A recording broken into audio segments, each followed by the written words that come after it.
Indigo संकट असल में था क्या, और क्या ये वाकई आने वाले कल का एक ट्रेलर है? क्योंकि सबसे जरूरी सवाल जो ये सोर्सेज उठाते हैं वो ये है, अगला इंडिगो कौन होगा?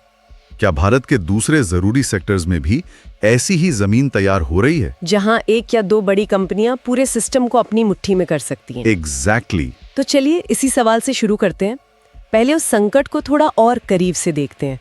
हुआ क्या था उस दिसंबर के पहले हफ्ते में? हुआ ये कि इंडिगो का पूरा ऑपरेशनल नेटवर्क एक तरह से ढह गया। हाँ, संकट के 5वें दिन एक ही दिन में 385 उड़ानें रद्द कर दी गई। आप अंदाजा लगाइए। 385? हाँ, 385 फ्लाइट्स का मतलब है लगभग 60 से 70 हजार यात्री जो कहीं नहीं जा पा रहे थे। और जो टिकट जो आमतौर पर 5,000 का मिलता था, वही टिकट आखिरी मिनट पर 50,000 तक का बिक रहा था। 50,000! और एयरपोर्ट से जो तस्वीरें आ रही थीं वो दिल दहलाने वाली थीं। लोग काउंटर पे चिल्ला रहे थे, कुछ लोग तो रो रहे थे। हाँ, मैंने भी रिपोर्ट्स पढ़ी कि कुछ जगहों पर गुस्से में लोगों ने दरवाजे तक तोड़ने की कोशिश की, और हर डिस्प्ले स्क्रीन पर, चाहे वो दिल्ली हो, मुंबई हो, बैंगलोर हो, सिर्फ 2 शब्द चमक रहे थे: डिलेड और कैंसिल्ड। और उस गुस्से और लाचारी को समझना मुश्किल नहीं है। सोचिए, आप एक जरूरी काम के लिए जा रहे हैं, किसी की शादी में या किसी बीमार रिश्तेदार से मिलने, और आप एक एयरपोर्ट की जमीन पर फंसे हुए हैं, और आपको कोई ये बताने वाला तक नहीं है कि अगली फ्लाइट कब मिलेगी, या मिलेगी भी या नहीं। सही बात है, पर सबसे बड़ा सवाल तो यही है कि आखिर ऐसा हुआ क्यों? क्या इंडिगो के सारे सिस्टम, सारे जहाज एक साथ फेल हो गए थे? इसकी जड़ क्या थी? दिलचस्प बात यही है, ये कोई अचानक आई तकनीकी खराबी नहीं थी। अच्छा। इसकी जड़ में थे नए FTTL नियम। FTTL यानी flight duty time limitations. Okay, ये नियम पायलटों की सुरक्षा, उनके आराम और उड़ान की सेफ्टी से जुड़े थे। इन नियमों के तहत पायलटों के काम करने के घंटे कम किए गए थे ताकि वो थके हुए जहाज न उड़ाएं। मतलब ये तो अच्छी बात थी, सेफ्टी के लिए जरूरी नियम थे। तो फिर दिक्कत कहाँ हुई? दिक्कत ये हुई कि इंडिगो को इन नियमों की तैयारी के लिए महीनों का समय मिला था। उन्हें पता था कि नए नियम लागू होने के बाद उन्हें ज्यादा पायलट और क्रू की जरूरत पड़ेगी। और उन्होंने भर्ती नहीं की? उन्होंने समय रहते पर्याप्त भर्ती नहीं की। ये एक तरह का कैलकुलेटेड रिस्क था। शायद उन्हें लगा कि वो किसी तरह मैनेज कर लेंगे। लेकिन ये तो बहुत बड़ी लापरवाही है। मतलब एक कंपनी जिसका मार्केट पर इतना दबदबा है, वो इतनी बेसिक तैयारी कैसे नहीं कर सकती? क्या ये सिर्फ खराब मैनेजमेंट था? ये सिर्फ खराब मैनेजमेंट से कहीं ज्यादा गहरा मामला है। जब सिस्टम पूरी तरह बैठ गया तो सरकार को दखल देना पड़ा। लेकिन अंत में हुआ क्या? सरकार को ही पीछे हटना पड़ा। उन्हीं सुरक्षा नियमों को जिनकी वजह से यह संकट शुरू हुआ था, कुछ समय के लिए टालना पड़ा। क्या कह रहे हैं? हाँ, यहीं से असली कहानी शुरू होती है। एक प्राइवेट कंपनी सरकार को अपनी शर्तों पे झुकाने में कामयाब हो गई, और वो ऐसा इसलिए कर पाई क्योंकि वो जानती थी कि उसके पास एक चीज है जो किसी के पास नहीं। 60% से ज्यादा मार्केट शेयर। बिल्कुल, वो जानते थे कि अगर वो रुक गए तो देश रुक जाएगा। मतलब ये सिर्फ एक कंपनी की गलती नहीं थी, ये उनकी ताकत का प्रदर्शन था। हाँ। और यहीं से ये सवाल उठता है कि ये पैटर्न और कहां-कहां दोहराया जा रहा है। हवाई जहाजों की बात तो हो गई, लेकिन सोर्सेस का इशारा है कि ये कहानी सिर्फ आसमान तक ही सीमित नहीं है। हमारी जेब में रखे फोन तक पहुंच चुकी है। Telecom sector? बिल्कुल, और टेलीकॉम के आंकड़े तो शायद एविएशन से भी ज्यादा चौंकाने वाले हैं। सितंबर 2025 तक भारत के वायरलेस यानी मोबाइल बाजार का लगभग 74% हिस्सा सिर्फ और सिर्फ 2 कंपनियों के पास है। सिर्फ 2? हाँ, जियो के पास 41.24% और एयरटेल के पास 33.53%। 74% सिर्फ 2 कंपनियों के पास। ये तो वाकई डराने वाला आंकड़ा है। मुझे याद है एक वक्त था जब हर गली के नुक्कड़ पर 10-12 अलग-अलग कंपनियों के सिम कार्ड्स मिलते थे। Vodafone, idea, Aircel, Docomo, Telenor, एक लंबी लिस्ट थी। हाँ, और उस वक्त कंपटीशन की वजह से हमें बेहतर डील भी मिलती थी, बेहतर सर्विस का दबाव भी रहता था। लेकिन अब खतरा सिर्फ महंगे बिल का नहीं है।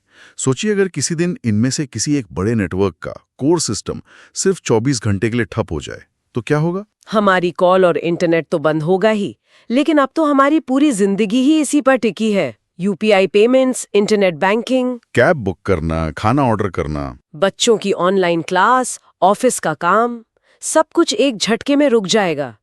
ये तो एक राष्ट्रीय आपदा जैसा होगा। इसीलिए सोर्सेज इसे सिर्फ एक बिजनेस रिस्क नहीं बल्कि एक नेशनल सिक्योरिटी रिस्क कह रहे हैं। National security risk? हाँ, क्योंकि हमारा पूरा डिजिटल इंफ्रास्ट्रक्चर यूपीआई से लेकर सरकारी ऐप्स तक इन्हीं दो नेटवर्क्स पर टिका है। यहाँ ग्राहक के पास वाकई कोई ऑप्शन नहीं बचेगा। और ये कहानी यही नहीं रुकती।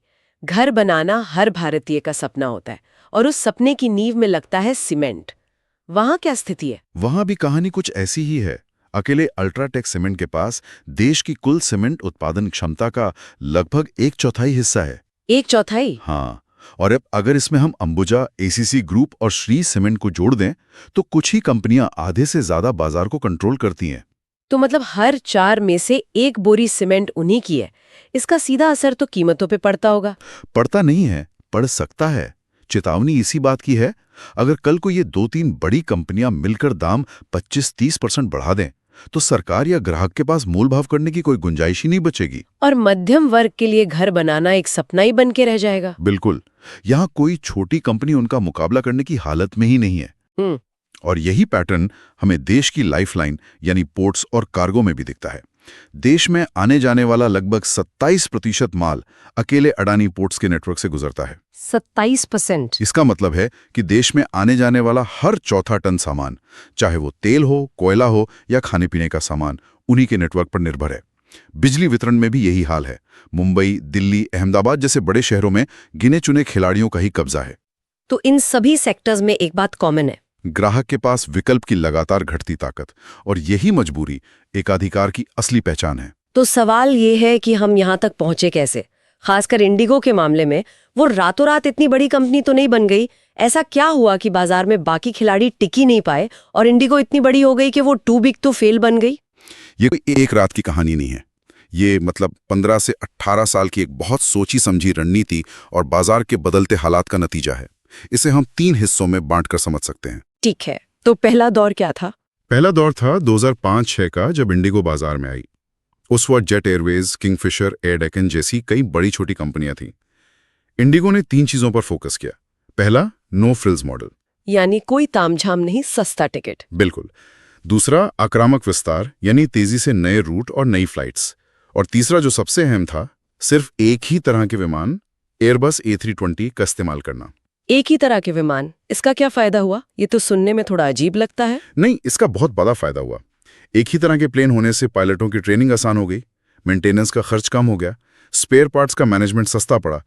इस वजह से उनकी ऑपरेशनल कॉस्ट बाकियों के मुकाबले काफी कम थी। और वो लगातार कम किराए पर टिकट बेच पाए। हाँ, यही उनकी शुरुआत की सबसे बड़ी ताकत थी। समझ गए। तो ये तो हुई शुरुआत। फिर दूसरा दौर आया होगा जब उनके कॉम्पिटिटर्स मैदान छोड़ने लगे। बिल्कुल। दूसरा दौर 2012 से 2018 के बीच का है। इस दौरान किंगफिशर जैसी बड़ी एयरलाइन बंद हो गई, सहारा बिक गई, और फिर जेट एयरवेज। हाँ, जेट एयरवेज जैसी प्रीमियम एयरलाइन कर्ज में डूबकर बंद हो गई। इंडिगो ने इस खाली हुई जगह को भरने में एक दिन की भी देरी नहीं की। और सरकार की उड़ान जैसी स्कीमों का भी फायदा उठाया होगा। बिल्कुल। छोटे शहरों में नए एयरपोर्ट खुले, नए रूट बने, और इसका सबसे ज्यादा फायदा इंडिगो ने उठाया, क्योंकि उसके पास पहले से ही सैकड़ों विमानों का ऑर्डर था। दूसरे खिलाड़ी उतनी तेजी से जहाज खरीद ही नहीं सकते थे। और फिर तीसरा और आखिरी झटका आया कोविड के बाद। हाँ, कोविड के बाद जब इंडस्ट्री फिर से खड़ी होने की कोशिश कर रही थी, तब गोफस जैसी एयरलाइन पूरी तरह बैठ गई। उसके जो प्राइम स्लॉट थे, मतलब दिल्ली मुंबई जैसे एयरपोर्ट पर उड़ने उतरने के कीमती टाइम स्लॉट, वो ज्यादातर इंडिगो और कुछ एयर इंडिया को मिल गए। इस तरह एक एक करके सारे कॉम्पिटिटर या तो खत्म हो गए या कमजोर पड़ गए। और आज नतीजा ये है कि इंडिगो का घरेलू बाजार में 60 से 65% हिस्सा है। जैसा कि सोर्सेज में एक बहुत साफ बात कही गई है। इसका मतलब ये नहीं है कि इंडिगो की सर्विस सबसे अच्छी है। नहीं, बिल्कुल नहीं। बल्कि इसका मतलब ये है कि उसने ग्राहक के पास कोई और मजबूत विकल्प ही नहीं छोड़ा है। आज भारत में बुक होने वाले हर 10 हवाई टिकट में से 6 इंडिगो के होते हैं। और अगर हम इसे बड़ी तस्वीर में देखें तो ये सिर्फ एक आर्थिक या बिजनेस का मुद्दा नहीं है, ये एक लोकतांत्रिक मुद्दा भी है। लोकतांत्रिक मुद्दा कैसे? जब किसी एक कंपनी के पास किसी सेक्टर की 60-70% ताकत आ जाती है तो नुकसान सिर्फ दाम बढ़ने का नहीं होता, सबसे बड़ा नुकसान होता है विकल्प की आजादी के खत्म होने का। आप उनकी सर्विस से नाराज हो सकते हैं, पर आप उन्हें छोड़ के जा नहीं सकते। आप ट्विटर पर शिकायत कर सकते हैं, पर अगली बार टिकट बुक करते वक्त शायद आपको उन्हीं की वेबसाइट पर जाना पड़े। यही स्थिति डराती है। सोर्सेज एक और बहुत जरूरी बात की ओर इशारा करते हैं, नियमों के दोहरेपन की। ऐसा लगता है कि बड़ी कंपनियों के लिए नियम लचीले हो जाते हैं, जबकि छोटे खिलाड़ियों के लिए वही नियम सख्त रहते हैं। बिल्कुल। जैसे इंडिगो के मामले में पायलटों की सुरक्षा से जुड़े FDTL नियम ही टाल दिए गए। हाँ, और ये एक बहुत गंभीर सवाल खड़ा करता है। क्या नियम सबके लिए बराबर नहीं होने चाहिए? जब एक छोटी कंपनी मुश्किल में होती है तो उसे नियमों का हवाला देकर बंद कर दिया जाता है, लेकिन जब एक बहुत बड़ी कंपनी जिसका पूरे बाजार पर कब्जा है वो नियमों का पालन नहीं कर पाती तो नियमों को ही कुछ समय के लिए बदल दिया जाता है। ये दिखाता है कि बाजार की ताकत रेगुलेटर की ताकत से ज्यादा हो गई है। हाँ, तो यहाँ आकर सरकार और रेगुलेटर्स पर भी सवाल उठता है कि वो कर क्या रहे थे? क्या उन्हें ये सब होता हुआ दिख नहीं रहा था? देखिए, दिख तो रहा होगा, लेकिन सवाल ये है कि क्या हमारे रेगुलेटरी सिस्टम में ऐसी ताकतवर होती कंपनियों को रोकने के लिए कोई व्यवस्था है? जैसे कि मार्केट शेयर पर कोई कैप? हाँ, क्या जरूरी सेक्टर्स में मार्केट शेयर पर कोई सीमा नहीं होनी चाहिए? क्या ऐसा कोई नियम नहीं होना चाहिए कि अगर कोई एक कंपनी 50% से ज्यादा मार्केट शेयर पर पहुंचती है तो regulator automatically red alert mode में चला जाए और उसकी हर गतिविधि पर कड़ी नजर रखी जाए? बिल्कुल, हर नए अधिग्रहण पर कड़ी नजर रखी जाए ताकि वो अपनी ताकत का गलत इस्तेमाल ना कर सके। ये सोचने वाली बातें हैं, क्योंकि ये सिर्फ एक कंपनी की बात नहीं है, ये करोड़ों लोगों की जिंदगी और उनकी जेब से जुड़ा मामला है।